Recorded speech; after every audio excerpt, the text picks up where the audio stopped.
legisladoras para preverlo en otro momento. Gracias.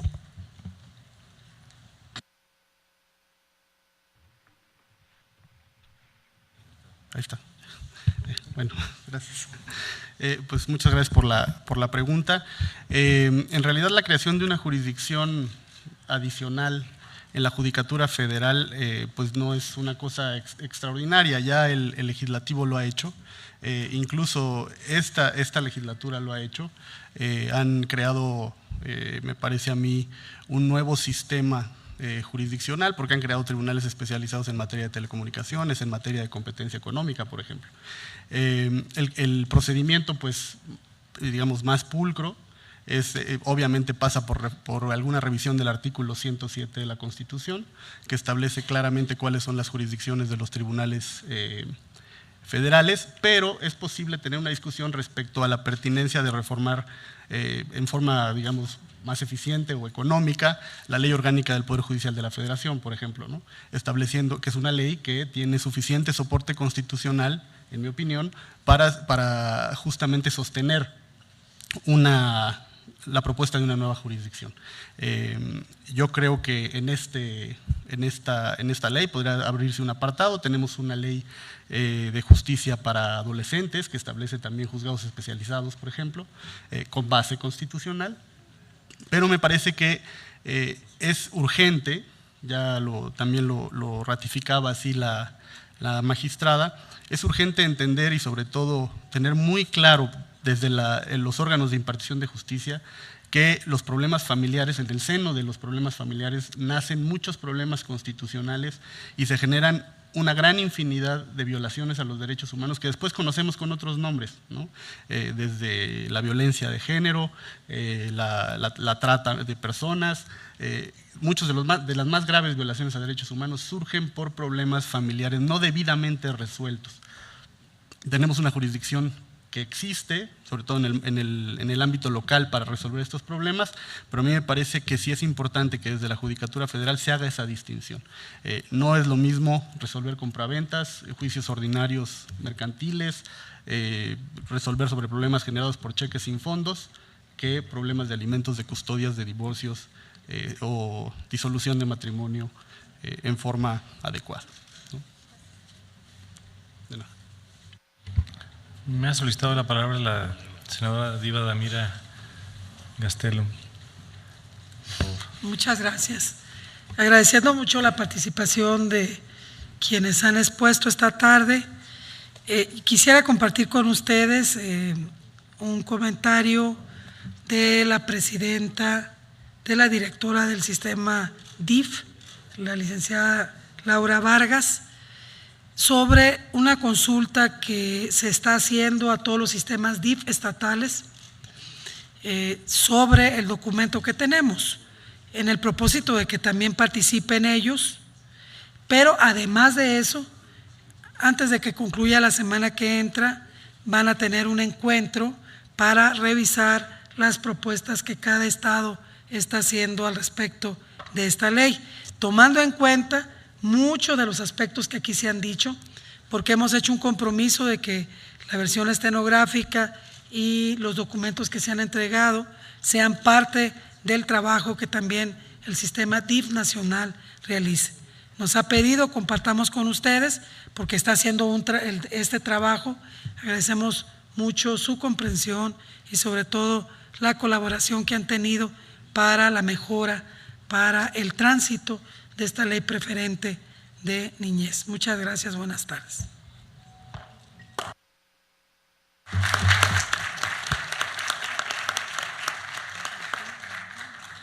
La senadora Lisbeth Hernández Lecuna, por favor. Gracias, presidente. En la mañana tuvimos una reunión en la Comisión de Relaciones Exteriores sobre el tema de niños migrantes no acompañados y estaban los embajadores de El Salvador y Honduras.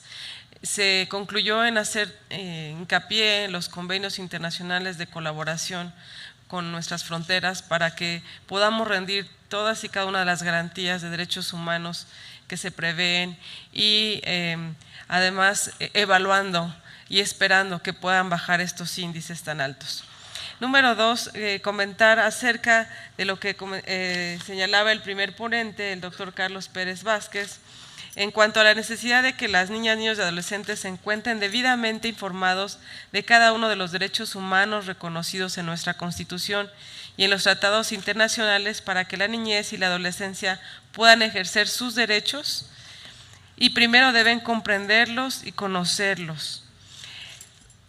¿Qué mecanismos? Sé que en los libros de la SEP vienen y se habla de valores, de derechos humanos, pero creo que debemos de fortalecer la parte preventiva en que los niños, niñas y adolescentes realmente conozcan cuáles son esos derechos, porque en ocasiones ni siquiera saben que están viviendo en violaciones a sus derechos. Creo que tenemos que reforzar la parte educativa, la parte de valores, pero también creo que una familia fortalecida en amor y unida puede construir una sociedad y una nación fuerte.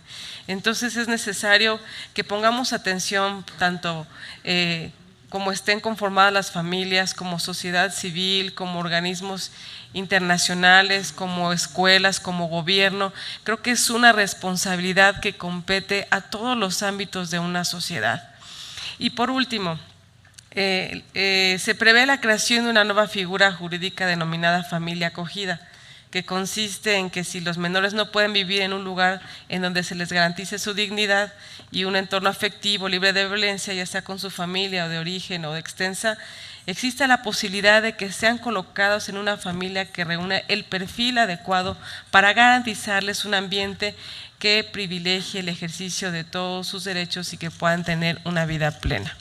Es importante que también los que están en estado de adopción puedan también tener la posibilidad de que se le dé seguimiento a que la familia que ya realmente la vaya a adoptar, pues puedan tener la seguridad de que tengan las garantías que prevé la ley. Por sus respuestas, muchísimas gracias.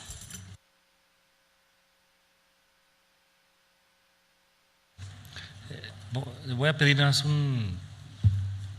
una variante porque el señor Encinas va a tener que retirarse. Si registramos la pregunta de don Alejandro, por favor. Sí, es que tengo un compromiso en Radio Educación ahorita a las 8:30 y está el tráfico infame, ¿no?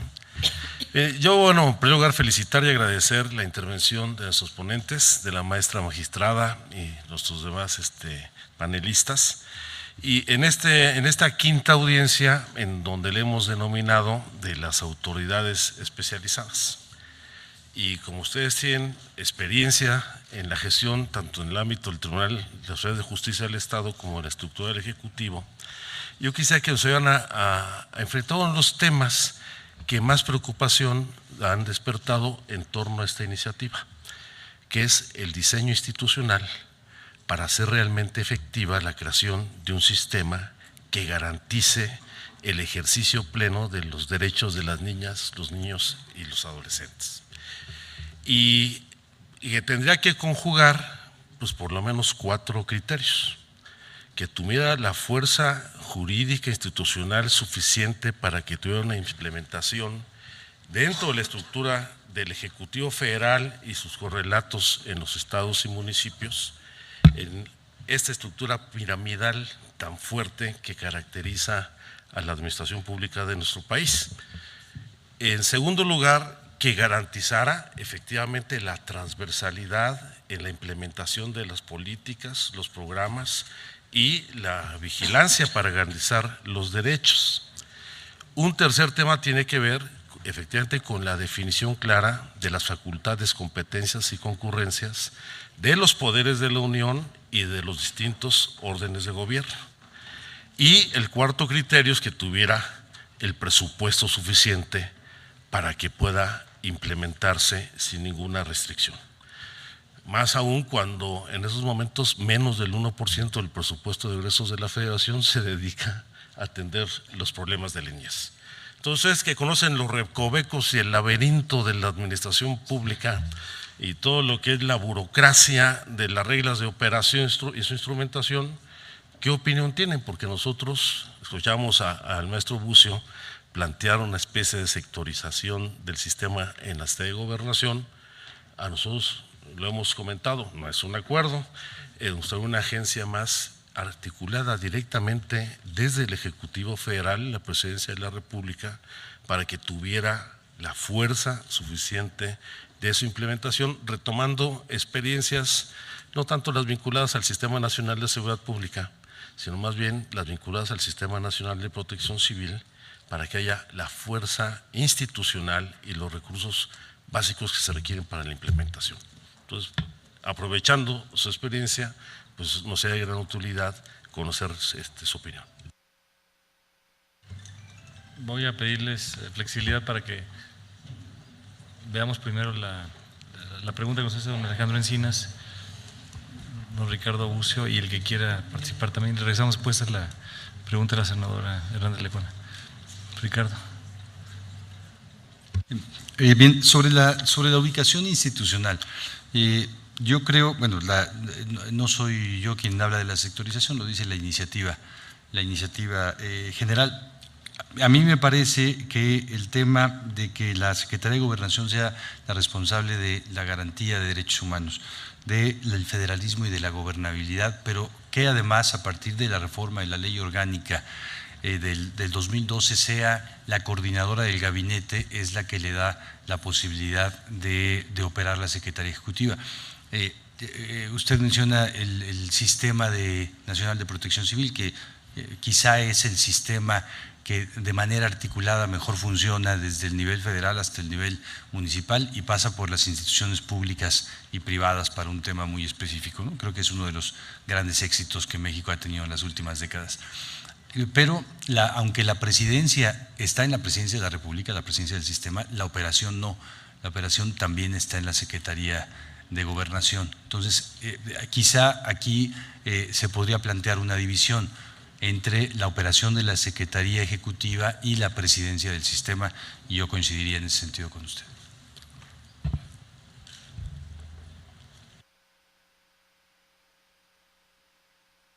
Doctor Pérez, por favor.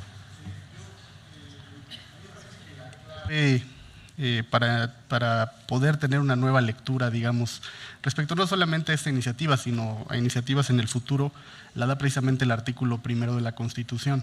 Como el artículo 1 de la Constitución establece ya parámetros de actuación, ¿no? Establece el principio pro persona, establece la obligación de todas las autoridades por respetar los derechos humanos consagrados en la Constitución y en los tratados internacionales en materia de derechos humanos. Eso significa que hay un cúmulo de normas, de buenas prácticas que están establecidas no solamente en nuestro texto constitucional, también en los tratados, en las resoluciones de órganos garantes, ¿no? Como la propia Corte Interamericana de Derechos Humanos, que sin duda no pueden obviarse o no deben obviarse, ¿no? Eso es lo que dice el artículo 1 de la Constitución. Entonces, esto facilita, me parece a mí, que haya una dispersión de esfuerzos en la dirección de protección de los derechos, ¿no?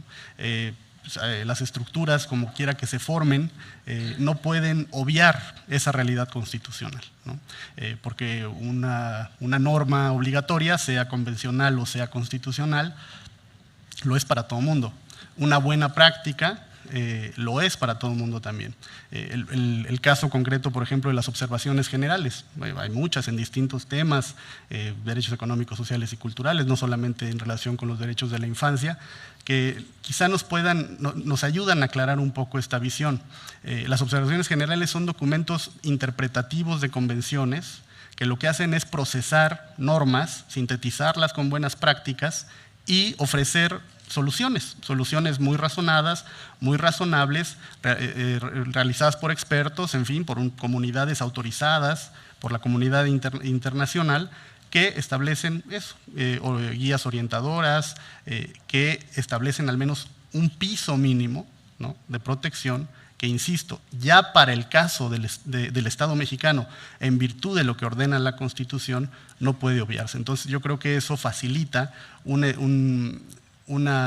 la dispersión, insisto, del esfuerzo para bien, la dispersión del esfuerzo protector de derechos humanos entre todas las autoridades del país. Sí, magistrada, por favor, adelante. Me ha precedido ponentes, el doctor Pérez y el doctor Bucio, licenciado Alejandro Encinas, pero creo que fue una de las propuestas que hicimos. se debe determinar con claridad y transparencia las atribuciones, las competencias, las concurrencias de cada una de las instituciones que se proponen en la iniciativa. Mientras no se haga eso, tendremos una ley general totalmente válida, pero no sé si realmente sea eficaz. Entonces, mientras no se determinen y se delimiten esas atribuciones, esa competencia, ni siquiera el presupuesto lo podríamos determinar, porque ¿cómo se destinarían esos recursos? Entonces, creo que ese es el punto clave y sobre todo que provenga de un mecanismo y de un procedimiento de transparencia. Don Roberto Garza.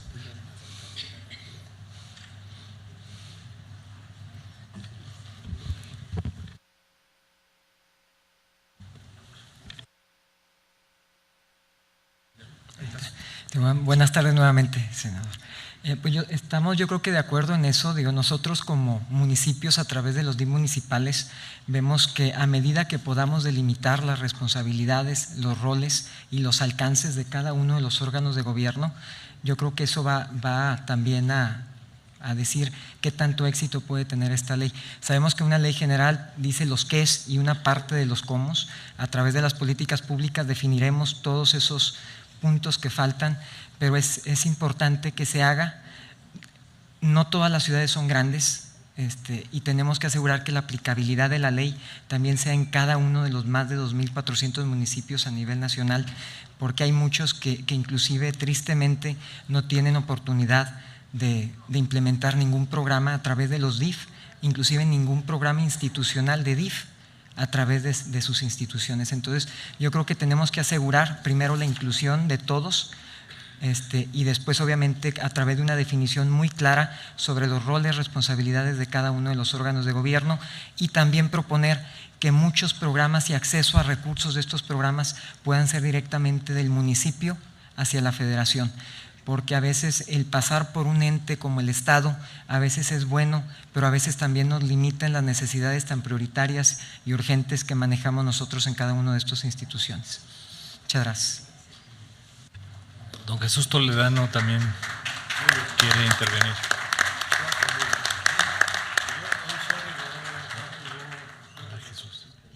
Don Jesús. Para que lo vean, por favor. Sí, sobre el tema, yo creo que tenemos que hacer también una reflexión en el sentido de qué necesita la infancia. Y yo creo que no podemos olvidar que independientemente de cómo se ha venido evolucionando la estructura institucional, que sí hay entidades que tienen un mayor alcance territorial. Los municipios, sin duda, sería una clave importante en esta ecuación de decir quién dirige un sistema. Pero como lo plantea la ley, me parece que creo que el punto clave es recuperar esa capacidad del Sistema Nacional DIF, que llega a todos los municipios y que puede ser el rector de un sistema de ese tipo, obviamente cuidando los temas asistenciales, obviamente cuidando que efectivamente podamos tener un instrumentador que está cerca de la población. Yo creo que es una parte que sí debemos pues observar o tener la lectura de que viene en el proyecto, en la iniciativa, porque tiene una función muy específica que ha desarrollado muchos años y que se ha perdido en el tiempo también pues porque se le han atribuido responsabilidades que no le corresponden. ¿Sí me explico? Entonces yo creo que también esa parte sería muy válido revisar ese tema y qué bueno que está la propuesta de que pueda ser este sistema una de las piezas fundamentales. No sé si la principal, pero sí una de las piezas claves del tema de este sistema que se plantea. Yo estoy totalmente de acuerdo. Gracias. Gracias, don Jesús. El senador Encinas va a tener que retirarse. Regresamos a la pregunta que hacía la senadora Lisbeth Hernández Lecona. ¿Alguien desea? Sí, Ricardo Bucio, por favor. A ver, doctor Pérez. Sí, pues es una pregunta muy relevante, me parece a mí, porque cruza quizá por la base de muchas soluciones a problemas diversos. Cuando yo mencioné lo del mejor conocimiento de los derechos por parte de los propios niños, las niñas y los adolescentes, esto pasa no solamente por conocerlos doctrinalmente, ¿no? Dogmáticamente, sino a mí me parece que hay muchas experiencias exitosas en otros países, en otros lugares, ¿no? Hay experiencias exitosas también en México para lograr que el conocimiento, pero lo que es más importante, la protección y la defensa de los derechos se convierta en algo vivencial, ¿no? Y para eso, no solamente la familia y la casa es importante, sino a mí me parece la escuela o cualquier otro centro de reunión en el que se encuentren niños, niñas y adolescentes, tiene un lugar fundamental que jugar, ¿no? Esfuerzos como por ejemplo el programa Palomas de Paz, que existe patrocinado por el gobierno suizo, a mí me parece ejemplar. Esta idea de cómo podemos resolver, exigir justicia para resolver problemas entre pares, desde los primeros años de escolaridad. Lo que busca es, más que enseñar a memorizar normas entre los niños, a memorizar normas constitucionales o a memorizar normas legales, lo que hace programas como estos son crear vivencias, internalizar y vivenciar el potencial que tiene la titularidad de los derechos y la posibilidad de defenderlos efectivamente, ¿no? Entonces, eso es a lo que yo me refería.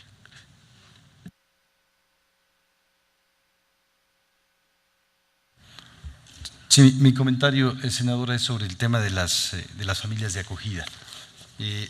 Yo creo que tenemos conocimiento de que es un sistema que funciona hace muchos años en algunos países y funciona razonablemente bien, tan razonablemente bien que se ha extendido y se ha expandido, por ejemplo, ahora también a familias de cuidado para personas adultas mayores o a personas que tienen algún otro tipo de vulnerabilidad o desprotección, y en donde es preferible no optar por la institucionalización. Como principio rector me parece bien. Sí creo que esto debería de estar necesariamente acompañado con una modificación de los códigos civiles, de todos los códigos civiles en el país, ¿no? Ya mencionó el doctor Pérez una serie de temas que están relacionados con el derecho familiar, pero hay muchos otros que afectan la posibilidad de que se ejerzan los derechos, que están establecidos de manera más cercana en la aplicabilidad diaria en el Código Civil, incluso más cercana que lo que pueda establecer en la práctica esta ley de carácter general. Yo propondría que el segundo transitorio de la ley general habla de una obligación de los congresos locales de modificar las normas en relación a lo que dicte la ley. Creo que tendría que ser específico en el tema de los códigos civiles y en algunos temas, en particular en matrimonio, en familias, en tutela, en curatela, en protección, etcétera. Y que también debería determinar una modificación, una revisión a la ley de asistencia, que es también el mecanismo de supervisión, digamos, de todas las personas que están de alguna forma bajo la custodia o la tutela del Estado, y que la ley de asistencia que tenemos actualmente me parece que conceptualmente está bien, pero que necesita una mucho mejor definición para su operación. Tiene ya una década y en la operación podría haber ya hecho muchas de las cosas que pretende esta ley general si hubiera tenido un buen mecanismo. Entonces propondría que estas dos legislaciones estuvieran en la propuesta de modificación. Magistrada, por favor, adelante. Gracias, Ricardo. Sí, nada más para agregar lo que decía el licenciado Bucio. Efectivamente, esta figura de acogimiento creo que debe ir acompañada de ese seguimiento del que habla la propia iniciativa. Es decir, que se supervise realmente cómo es un niño tratado en una situación de preadopción, o bien, en el caso de los migrantes que hablábamos, de los niños migrantes adolescentes, también cómo se llevaría a cabo esa situación, cómo son las personas idóneas, pero no solamente para elegir esa familia de acogimiento, sino también para darle seguimiento, si el niño realmente se está adaptando o no a esa familia, porque muchas veces hay la mejor intención, pero a veces los mismos niños ya no se pueden adaptar. Entonces, esta función de acogimiento, que es un acierto que debemos destacar en la iniciativa, debemos llevarlo a cabo y debemos de establecer los instrumentos idóneos y los procedimientos, como decía el licenciado Bucio, en los códigos civiles de cada estado, ¿verdad? Y en los transitorios de la propia iniciativa. Corresponde ahora a la senadora Angélica de la Peña, presidenta de la Comisión de Derechos Humanos. Angélica, por favor. Gracias, presidente. A mí me gustó mucho el ejemplo que ponía Ricardo Bucio respecto de los comités de vigilancia y de seguimiento. Y mi pregunta es muy concreta. Es muy curioso, pero en estos 3 días no hemos hablado del tercer protocolo de la Convención sobre Derechos de la Niñez. Entonces, mi pregunta concreta es, ¿cuál es tu opinión respecto de seguir avisorando la importancia que en el marco de esta ley pueda tener una preponderancia la adscripción a este tercer protocolo de la Convención?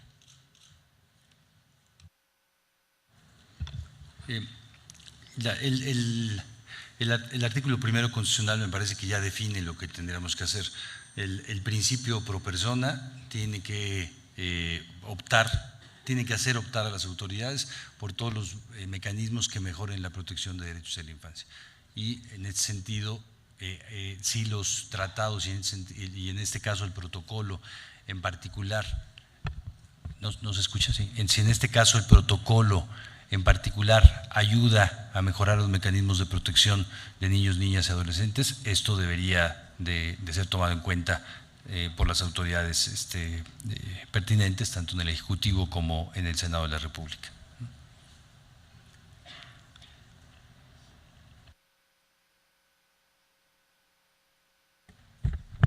Y perdón, sobre el mecanismo, sí creo que el mecanismo tanto de seguimiento para la vigilancia como para la coordinación, para la implementación de la Convención, debería además estandarizarse en relación a los tratados internacionales que México ha suscrito. No tenemos aún ningún mecanismo para la coordinación de todas las autoridades y con la dificultad que implica el hecho de que los tratados internacionales obliguen a todas las autoridades de los 3 poderes en los 3 órdenes de gobierno, se necesita un mecanismo de articulación. Si no todas las autoridades estamos obligados, como dice la Constitución, pero no tenemos un mecanismo para definir el cumplimiento obligación por obligación. Una pequeña réplica. La Convención contra la Tortura o la Convención contra la Discriminación, como atinadamente lo mencionaste, ambas establecen comités. La Convención, por ser un poco más vieja, Derechos de la Niñez, subsana esa falta de no tener un comité que pueda otorgarle a niñas y niños la posibilidad de presentar quejas en el tercer protocolo. Entonces, en ese sentido iba mi pregunta, a lo mejor no me expliqué bien, respecto de cómo avisorarlo en el marco de la ley. Esta ley que estamos discutiendo, de tal manera que podamos inscribir los preceptos de ese comité, que entre otras cosas establece darle voz a las niñas y los niños para que lleguen a este comité directamente a dar quejas. Además de lo que propones, que me parece que es muy importante, el seguimiento y la evaluación como un mecanismo importante que nos sugieres también se ha tomado en consideración en la discusión hacia el dictamen.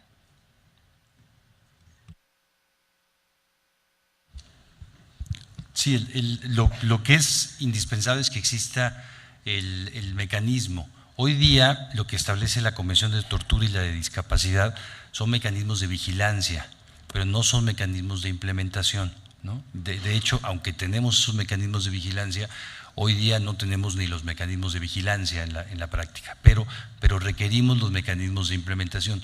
Un sistema como el que se plantea en la ley, un sistema amplio, un sistema que esté en los 3 órdenes de gobierno y que tiene como perspectiva base la garantía de los derechos de niños, niñas, adolescentes, debería de ser el mecanismo de implementación de la Convención y debería también de poder responder, si eso queda como una de las atribuciones que se le otorguen, el cumplimiento de las recomendaciones del Comité de los Derechos del Niño, no solamente del articulado de la Convención, sino de los derechos del Comité y evidentemente de lo que implica que México suscribe el protocolo.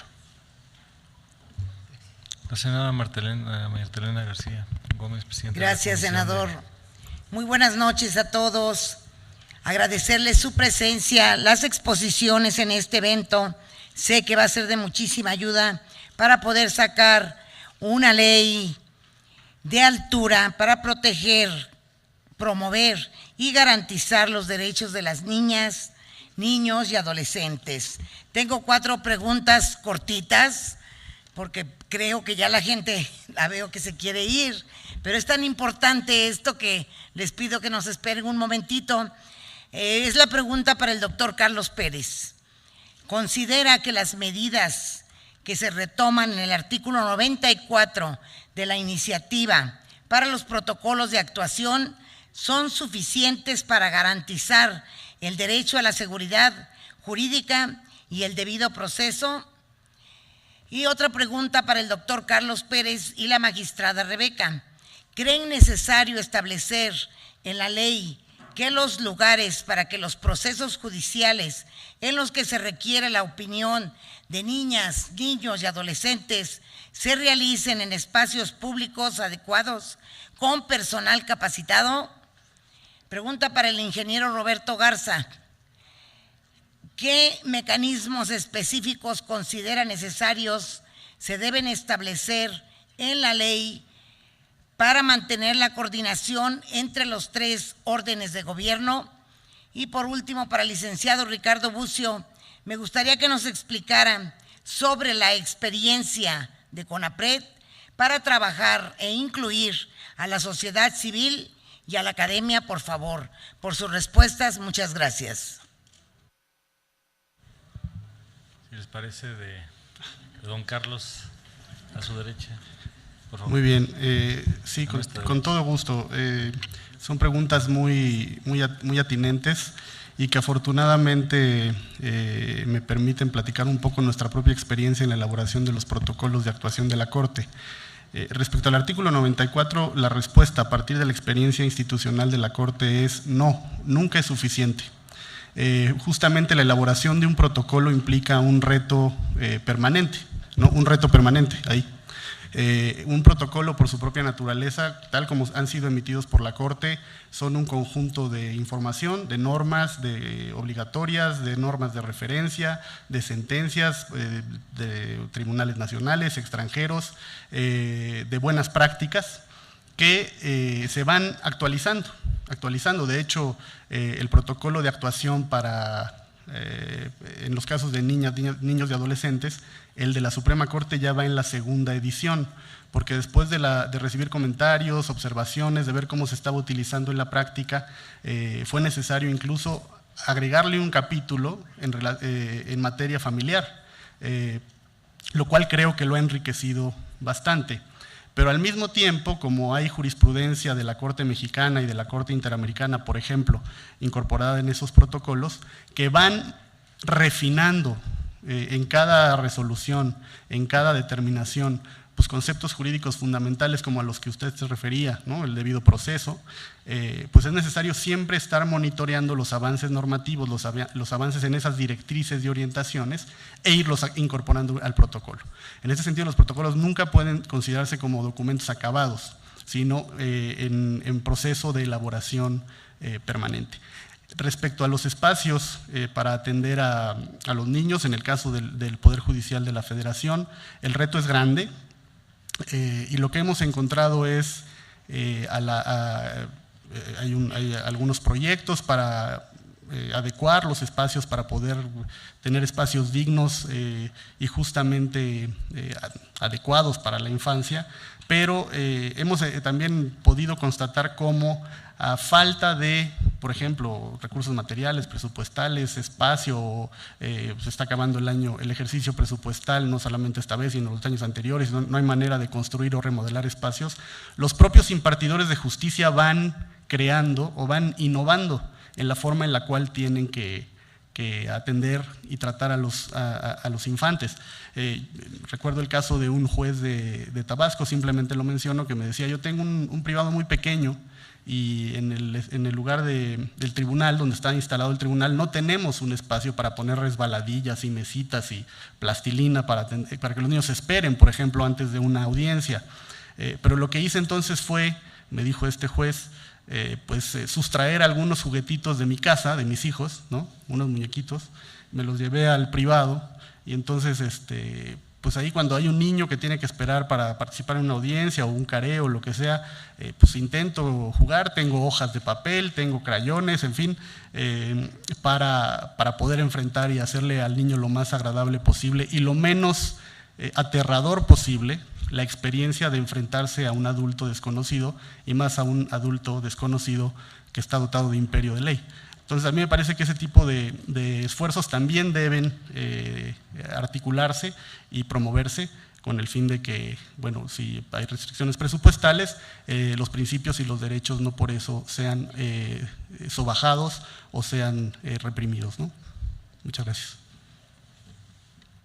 Roberto, por favor.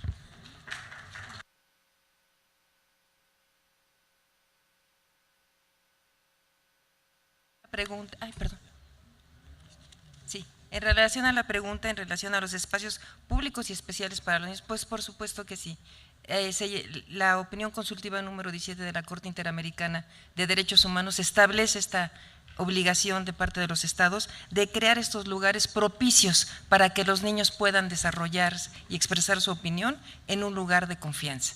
Simplemente el hecho, los adultos se aterrorizan en un juzgado, pues un niño más, ¿no? Y sobre todo hablar de mi vida personal, de mi derecho a la intimidad, ¿verdad?, que tengo sobre mis padres, sobre mi madre, y no tener esa garantía de confianza es muy delicado. Entonces se han creado lugares especiales que se llaman salas lúdicas. En el tribunal, en el piso 17, se está construyendo ahora, hay un acuerdo del Consejo de la Judicatura, en donde en el piso 17, precisamente alejado de todos los juzgados, de todas las salas familiares, se está haciendo esta sala lúdica, que consiste no solamente en que haya juguetes, sino hay un espacio de confianza.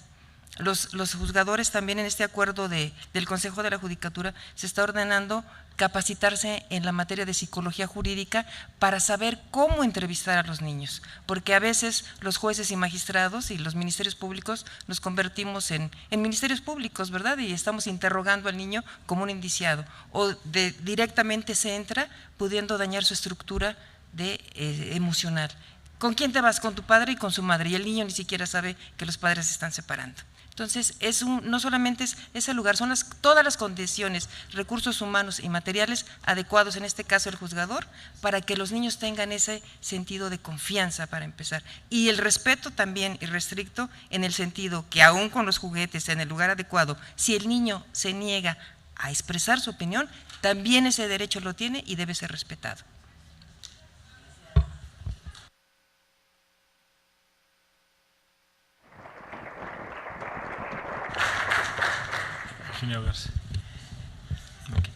Buenas tardes nuevamente, senadora.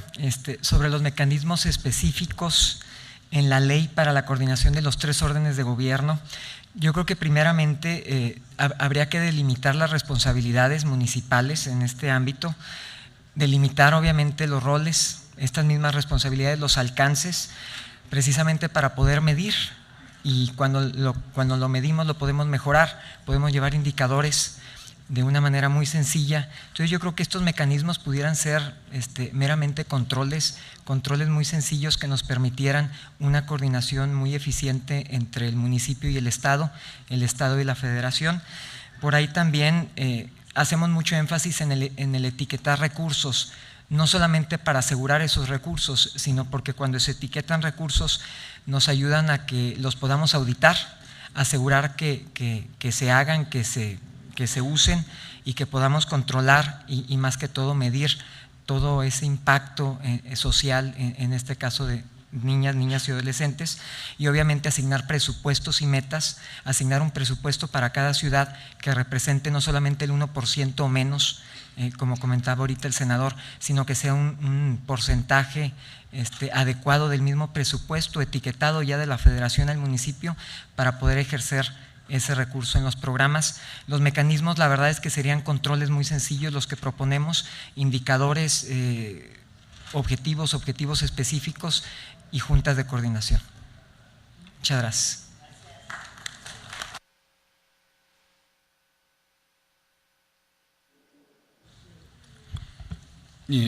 Senadora Marta Elena, todas las instituciones públicas evidentemente tienen que ser una correa de transmisión, entre otras cosas, para articular el trabajo de las instituciones públicas como sujetos obligados de garantizar los derechos y en relación con los ciudadanos como sujetos de los mismos derechos.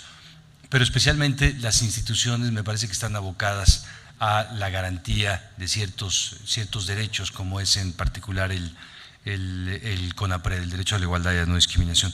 En base a eso, el diseño institucional que hizo el Congreso de la Unión en su momento, en el año 2003, creo que es muy adecuado porque le permite que esa correa de transmisión tenga un espacio directo en la definición de la visión, de las políticas, incluso de la toma de decisiones presupuestales, de la designación de cargos, vía la participación de la sociedad civil en una asamblea ciudadana. Tiene una asamblea de carácter consultivo que representan personas de distintos sectores, con conocimiento, con legitimidad social, con reconocimiento, y una participación de esta asamblea en la Junta de Gobierno. La Junta de Gobierno del CONAPRED, a diferencia de muchos otros organismos descentralizados, no tiene mera participación de las instituciones públicas, al 50% tiene una participación en las decisiones de los representantes de la Asamblea Ciudadana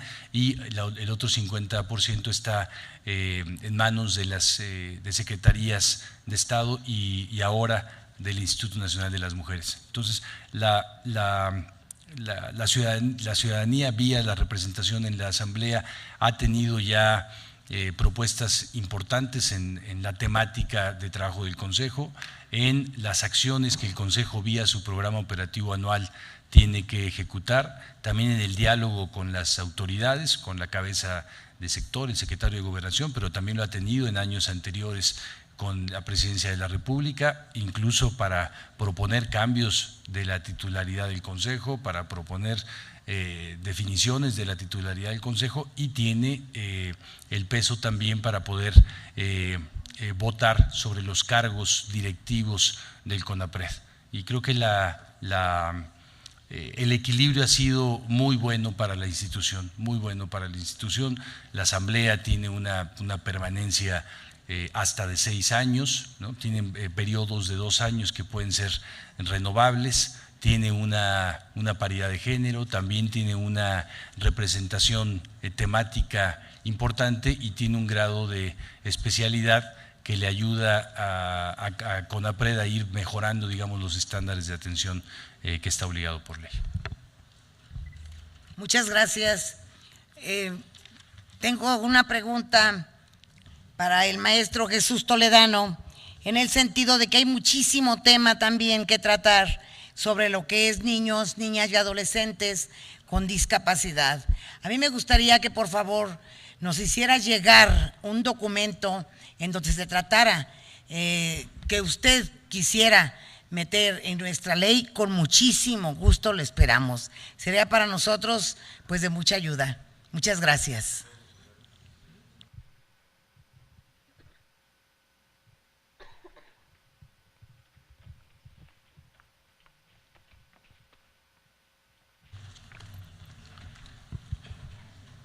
La senadora Ilestera Flores, por favor. Gracias, presidente. Pues muy buenas noches ya a todas y a todos. Primero que nada, darle las gracias a quienes hoy nos hicieron el favor de estar aquí como ponentes en este último bloque de este ejercicio muy importante y enriquecedor de audiencias públicas que hemos tenido a partir del inicio de los trabajos de este proceso legislativo para dictaminar la iniciativa preferente en materia de niñez y adolescencia. De verdad, valoramos mucho que estén hoy aquí ustedes, valoramos la presencia de las diputadas federales que están pues siendo parte activa también de este trabajo, y saludamos con mucho gusto también la presencia de organismos de la sociedad civil que le han dado seguimiento de manera permanente a estos 2 días de diálogo con los diferentes personas que han estado por aquí a lo largo de estos 2 días.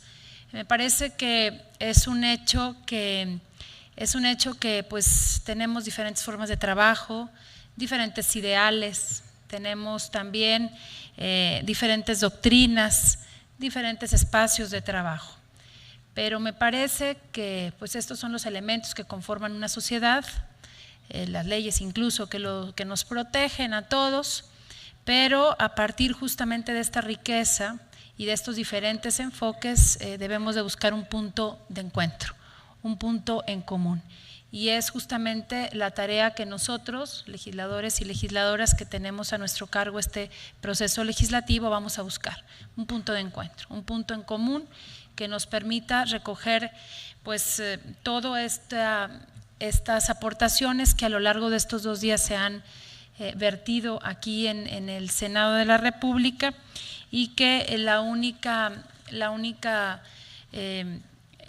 único objeto que estamos persiguiendo es, por supuesto, enriquecer esta iniciativa, que yo de verdad aquí quiero subrayar que es muy positiva, que llega en un momento en el que pues vamos al 25 aniversario, es un año emblemático, 25 años de la Convención de los Derechos del Niño, que México dé buena cuenta de lo que se está haciendo en materia de niñas, niños y adolescentes, y qué bueno que por fin hoy tengamos un instrumento legislativo bajo el cual podamos darle garantía de protección de derechos a niñas, niños y adolescentes.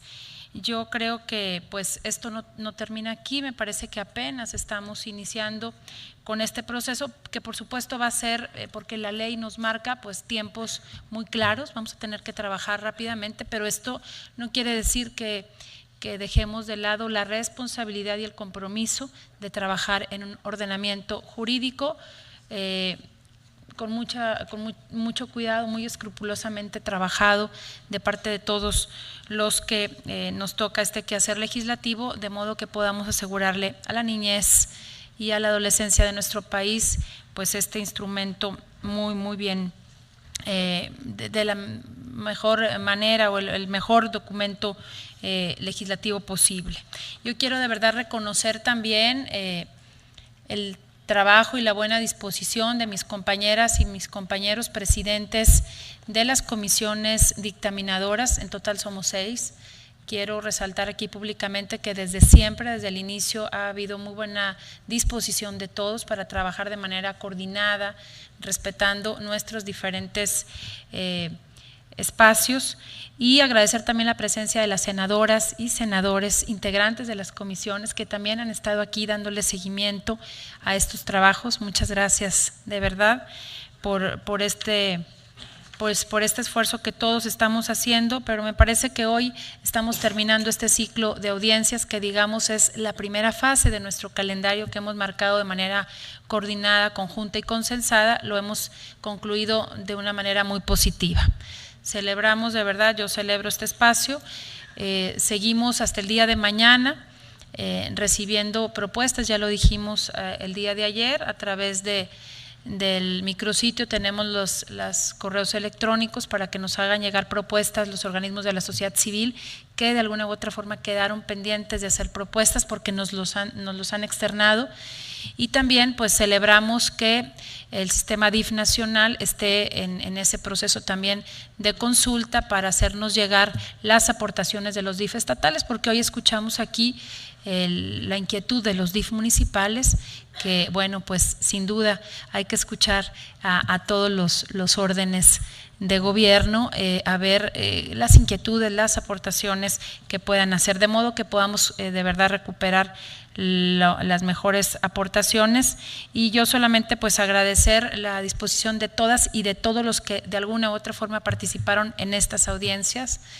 Valoramos su tiempo, valoramos su trabajo, su disposición, sus propuestas, y reiterar de verdad nuestro compromiso y el mío en particular de seguir trabajando de manera muy responsable de la mano de todas y todos nuestros compañeros legisladores en favor de la niñez mexicana, con un instrumento jurídico que esté de verdad a la vanguardia. Muchas gracias a todas y a todos.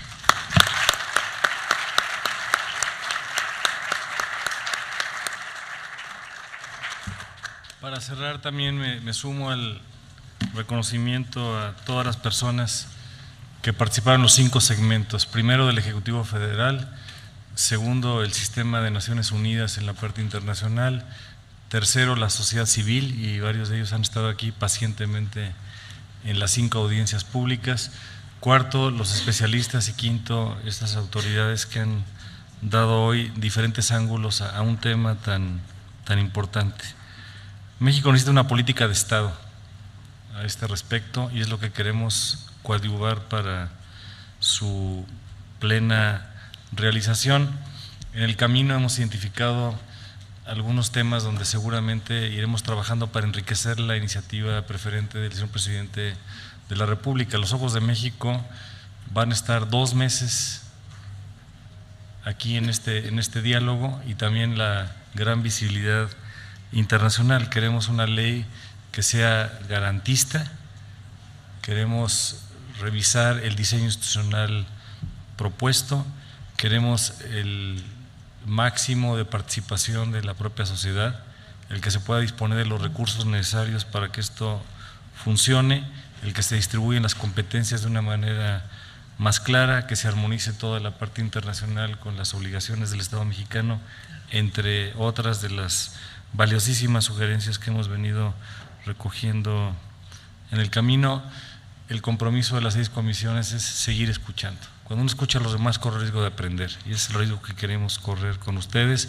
Está el micrositio, cierra a las 8 de la noche la posibilidad de tener contribuciones de mañana, y estamos convencidos que el Congreso de la Unión en ambas cámaras, y agradezco a las legisladoras y los legisladores de ambas cámaras, tiene que ser como ese resonador potente que registre todas las pequeñas vibraciones que provienen de todos los rumbos del destino de México.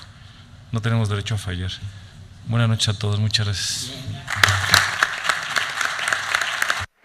Con esto concluyen estas audiencias públicas, las cuales comenzaron el martes 9 y concluyen hoy jueves 11 de septiembre, las cuales tuvieron como objetivo el analizar la iniciativa preferente del Ejecutivo Federal referente a la Ley General para la Protección de las Niñas, de los Niños y de los Adolescentes. Le comento que referente a esta Ley General comprende 3 vértices. El primero de ellos es el que define objetivos, estrategias y políticas para atender y proteger precisamente a los menores de edad.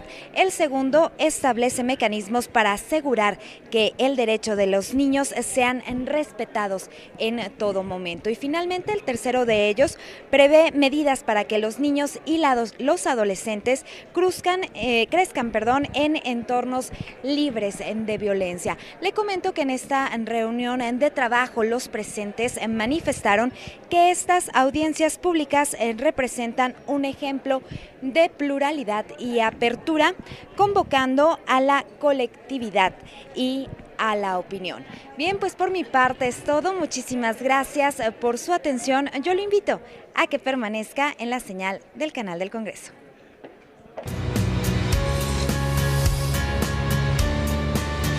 Canal del Congreso, el canal de la Unión, presentó.